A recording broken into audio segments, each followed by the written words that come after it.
നമസ്കാരം. പുതിയ വീഡിയോ ജീവനക്കാർക്ക് വേണ്ടിയിട്ടുള്ള അറിയിപ്പുകളാണ്. നമുക്കറിയാം, ഈ ഇലക്ഷൻ വിജ്ഞാപനം വരുന്നത് മുതൽ ഈ ഇലക്ഷൻ പ്രൊസീജിയറുമായി ബന്ധപ്പെട്ട ഭരണാധികാരികൾ, ഉപഭരണാധികാരികൾ, അത്തരത്തിലുള്ള ഹയർ ഓഫീസേഴ്സിനൊക്കെ തന്നെ തെരഞ്ഞെടുപ്പ് വിജ്ഞാപനം മുതൽ തെരഞ്ഞെടുപ്പ് അവസാനിച്ച് റിസൾട്ട് ഫലം പ്രഖ്യാപിക്കുന്നത് വരെ അവർ തെരഞ്ഞെടുപ്പ് ഇലക്ഷൻ കമ്മീഷന്റെ കൺട്രോളിലാണ്.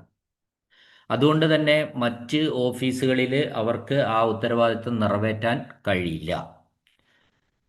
എന്നാൽ സാധാരണ പോളിംഗ് ഉദ്യോഗസ്ഥരുടെ, ഈ ഇലക്ഷൻ നടത്താൻ ചുമതലപ്പെട്ടിട്ടുള്ള പോളിംഗ് ഉദ്യോഗസ്ഥര്,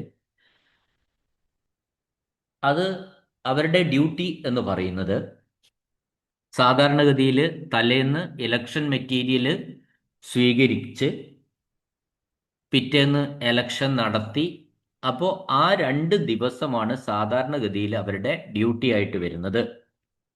നമുക്കറിയാം, 9-ാം തീയതി ഡിസംബർ 9-ന് തിരുവനന്തപുരം, കൊല്ലം, പത്തനംതിട്ട, ആലപ്പുഴ, കോട്ടയം, ഇടുക്കി, എറണാകുളം എന്നീ ജില്ലകളിലാണ് ഇലക്ഷൻ നടക്കുന്നത്.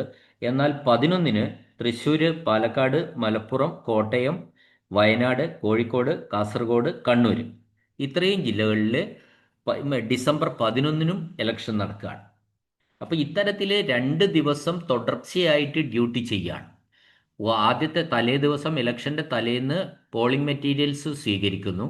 പിറ്റേ ദിവസം ഇലക്ഷൻ ഡ്യൂട്ടി ചെയ്യുന്നു. അതിനുശേഷം 6 മണിക്കാണ് നോർമൽ ടൈം ഇലക്ഷൻ തീരുന്നത്. എന്നാൽ ത്രിതല പഞ്ചായത്തിലേക്കാവുമ്പോൾ അത് ഇലക്ഷൻ ടൈം 6 മണിയിൽ നിന്നും കുറേയും കൂടി മുമ്പോട്ട് പോകാനുള്ള സാധ്യതയുണ്ട്. ഇതെല്ലാം കഴിഞ്ഞ് അവിടെ കൊണ്ടുപോയി ഈ പിന്നെ മെറ്റീരിയൽസും യൂണിറ്റ്സ് ഒക്കെ കൊടുത്തു കഴിയുമ്പോൾ രാത്രി വളരെ വൈകിട്ടുണ്ടാവും. ഒരുപക്ഷെ 12 മണിക്ക് ശേഷവും ഈ ഡ്യൂട്ടി ചെയ്യുന്ന ആൾക്കാർ ഉണ്ടാവും. ഇത് കണക്കാക്കി ഇവർക്ക് ഇത്തരത്തിലുള്ള, അപ്പോൾ ഒരു 48 മണിക്കൂറിന് മുകളിൽ, 48 മണിക്കൂറിലല്ല, അതിൽ കൂടുതൽ ടൈം കണ്ടിന്യൂസ് ആയിട്ട് ജോലി ചെയ്തിട്ടുള്ളവരാണ് ഈ ഇലക്ഷനിൽ പങ്കെടുക്കുന്ന ഉദ്യോഗസ്ഥരെല്ലാം തന്നെ. അതുകൊണ്ട് അടുത്ത ദിവസം, ഈ ഇലക്ഷൻ കഴിയുന്ന പിറ്റേ ദിവസം അവർക്ക് ഡ്യൂട്ടി ലീവ് അനുവദിച്ചുകൊണ്ട് ഉത്തരവായിട്ടുണ്ട്. ഇലക്ഷൻ ഡ്യൂട്ടിയിലും പങ്കെടുക്കുന്നവർക്ക് മാത്രമാണ് ഓഫീസുകൾക്ക് ലീവില്ല. പിന്നെ ഇലക്ഷൻ ഡ്യൂട്ടിയിൽ പങ്കെടുക്കുന്നവർക്ക് തുടർച്ചയായി 3 ദിവസമാകും. അപ്പോൾ മെറ്റീരിയൽസ് സ്വീകരിക്കുന്ന ദിവസം, ഇലക്ഷൻ നടക്കുന്ന ദിവസം, അതിൻ്റെ പിറ്റേ ദിവസവും ഡ്യൂട്ടി. പിറ്റേ ദിവസം മറ്റത് രണ്ടും ലീവ് ദിവസങ്ങളാണ്, അവർക്ക് ലീവാണ്. ഇവർക്ക് അഡീഷണലായിട്ട് മൂന്നാമത്തെ ഒരു ദിവസം, അല്ലെ പിറ്റേ ദിവസം കൂടി ഡ്യൂട്ടി ലീവ് അനുവദിച്ചുകൊണ്ട് ഉത്തരവായിട്ടുണ്ട്. മറ്റൊന്ന്, നമുക്ക് പിന്നെ ഈ വോട്ടിംഗ് ദിവസം, അതായത് നമുക്കറിയാം 9-ാം തീയതിയും 11-ാം തീയതി, 9-ാം തീയതി പകുതി ജില്ലകളും 11-ാം തീയതി പകുതി ജില്ലകളുമാണ് ഇലക്ഷൻ നടക്കുന്നത്. ആ ഇലക്ഷൻ നടക്കുന്ന ദിവസം അതാത് ജീവനക്കാരല്ല പറയുന്നത്, അതാത് ജില്ലയിലെ ഓഫീസുകൾക്ക് ലീവ് പ്രഖ്യാപിച്ചിട്ടുണ്ട്. ആ ജില്ലയിലെ ഓഫീസുകൾക്ക് ലീവ് പ്രഖ്യാപിക്കുക എന്ന് പറഞ്ഞാൽ ആ ജില്ലയിലെ വോട്ടർമാരായിട്ടുള്ള ജീവനക്കാർക്കൊക്കെ വോട്ട് ചെയ്യാനുള്ള സൗകര്യത്തിന് വേണ്ടിയിട്ടാണ് അന്ന് ആ ജില്ലകൾക്ക് ലീവ് പ്രഖ്യാപിച്ചിട്ടുള്ളത്. എന്നാൽ മറ്റ് ജില്ലകളിൽ ജോലി ചെയ്യുന്ന, അല്ലെങ്കിൽ ഇപ്പോൾ ഉദാഹരണത്തിന് 9-ാം തീയതി ഇലക്ഷൻ നടക്കുന്ന ഒരു ജില്ലയാണ് എറണാകുളം. ആ എറണാകുളത്ത് 9-ാം തീയതി ഇലക്ഷൻ നടക്കുന്ന ആളിനെ സംബന്ധിച്ചിടത്തോളം അദ്ദേഹം പിന്നെ കണ്ണൂർ ജില്ലക്കാരനാണെങ്കിൽ, എങ്കിൽ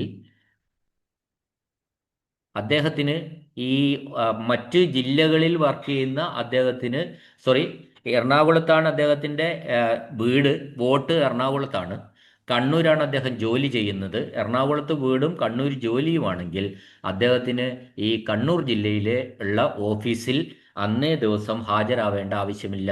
ആ ജീവനക്കാരന് എറണാകുളത്ത് അദ്ദേഹത്തിൻ്റെ സ്വന്തം വോട്ട് ചെയ്യാൻ വേണ്ടി പോകാം. ഇലക്ഷൻ ഡ്യൂട്ടി ഇല്ലാത്തവരെ സംബന്ധിച്ചാണ് ഇത് കാര്യം പറയുന്നത്. ചെയ്യാൻ വേണ്ടി പോകാം.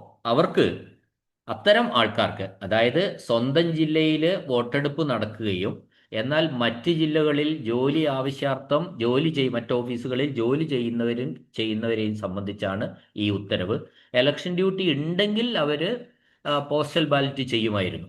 പക്ഷേ എലക്ഷൻ ഡ്യൂട്ടി ഇല്ലാത്തവർക്ക് വേറെ മാർഗമില്ല. അവർ സാധാരണഗതിയിൽ വേണമെങ്കിൽ ലീവ് എടുത്ത് പോയി വോട്ട് ചെയ്യേണ്ട അവസ്ഥയാണ്. എന്നാൽ ഇപ്രാവശ്യം ഗവൺമെൻറ് അത്തരത്തിലുള്ളവർക്ക് ശമ്പളത്തോട് കൂടിയ അവധി, കാഷ്വൽ ലീവ് എടുക്കണ്ട, ഹാഫ് പേ ലീവ് എടുക്കണ്ട, കമ്മ്യൂട്ടഡ് ലീവ് എടുക്കണ്ട, ഈ ലീവ് ഒന്നും എടുക്കാതെ പിന്നെ പെയ്ഡ് ഹോളിഡേ എന്നാ പറഞ്ഞിരിക്കുക. അപ്പോൾ അതൊരു സ്പെഷ്യൽ ലീവാണ്.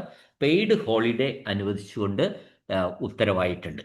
അപ്പോൾ ശമ്പളത്തോട് കൂടിയിട്ടുള്ള അവധി എന്ന് നമുക്കതിനെ പറയാം. അപ്പോൾ അത്തരം ജീവനക്കാർക്ക് 2 തരം അവധികളാണ് ഇപ്പോൾ ഞാൻ പറഞ്ഞിട്ടുള്ളത്.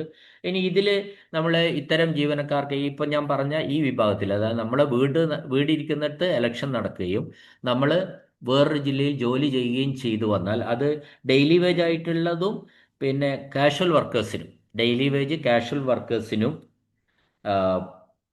അവർക്കും ഈ പെയ്ഡ് ഹോളിഡേയുടെ ആനുകൂല്യം അന്നേ ദിവസം ലഭിക്കുന്നതാണ്. വീഡിയോ കേട്ട എല്ലാവർക്കും നന്ദി, നമസ്കാരം.